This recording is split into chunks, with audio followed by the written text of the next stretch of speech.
Bienvenue à toutes et à tous dans le podcast dédié à notre nouvelle astuce pour se protéger des cyberattaques, la question de la robustesse des mots de passe tout simplement et de leur politique d'usage.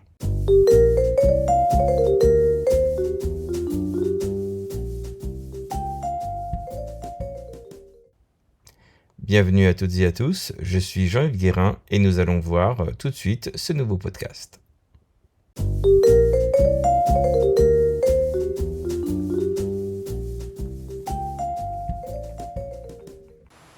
Des mots de passe trop simples ou utilisés d'un service à l'autre sont à l'origine de nombreuses attaques sur Internet. Les attaques contre des mots de passe peuvent être faites de différentes façons, en multipliant les combinaisons possibles, ou encore en utilisant les mots de passe les plus courants, avec des noms communs ou des combinaisons simplistes comme AZERTY. Les attaques peuvent être bien sûr aussi de type ingénierie sociale. En effet, ici, ce sont des informations personnelles telles que des prénoms de proches ou des surnoms d'animaux de compagnie qui sont récupérés sur des réseaux et qui peuvent être l'objet de tentatives ainsi pour essayer de découvrir des mots de passe de la part des attaquants. Autre type d'attaques, bien sûr, qui peuvent être effectuées tout simplement par des éléments qui sont déjà en ligne, parfois à votre insu, tels qu'une base de données mal sécurisée d'un fournisseur, où figureraient des identifiants pour un service donné.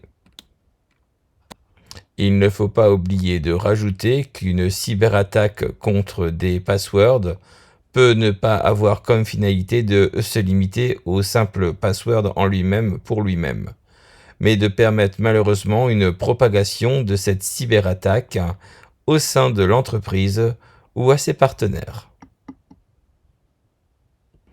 Après avoir vu pourquoi choisir des mots de passe robustes, voyons maintenant, deuxièmement, ce que l'on entend par un mot de passe robuste.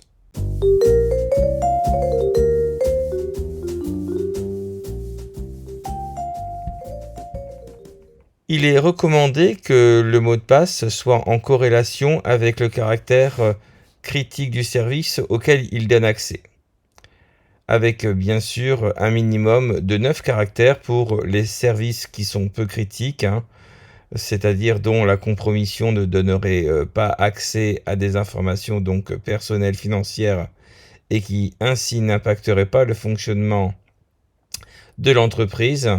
Et bien sûr, pour les services plus critiques en termes d'information, on recommande 15 caractères. Évidemment, un mot de passe robuste comporte de façon alternative des capitales et des minuscules, ainsi que des chiffres et des caractères spéciaux. Il est évident de rappeler que les mots de passe ne doivent pas comporter des éléments personnels. On pense bien sûr à une date de naissance ou à un prénom.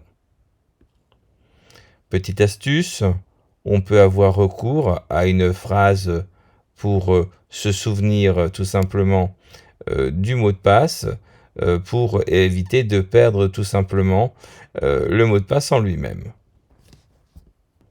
Après avoir vu ce qu'était un mot de passe robuste, voyons maintenant la bonne politique des mots de passe.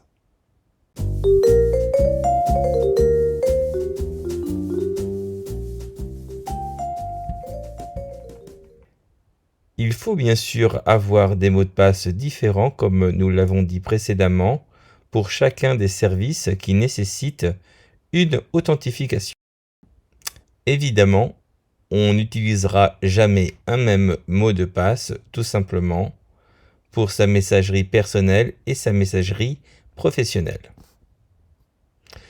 De toute évidence, le succès d'une bonne politique des choix des mots de passe nécessite une sensibilisation des utilisateurs aux risques qui sont liés.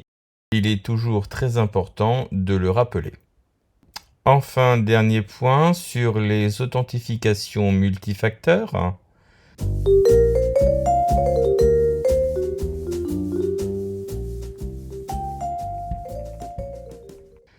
Ces mécanismes d'authentification multifacteurs offrent une solution de sécurité supplémentaire qu'un simple mot de passe. Il faut dire qu'ils sont très fréquents, très répandus.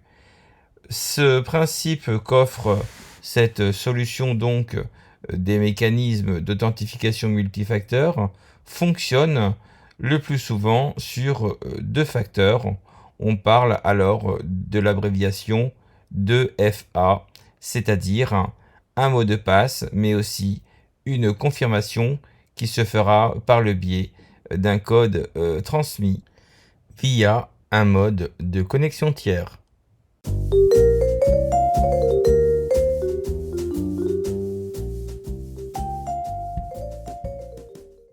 Merci d'avoir regardé cette vidéo.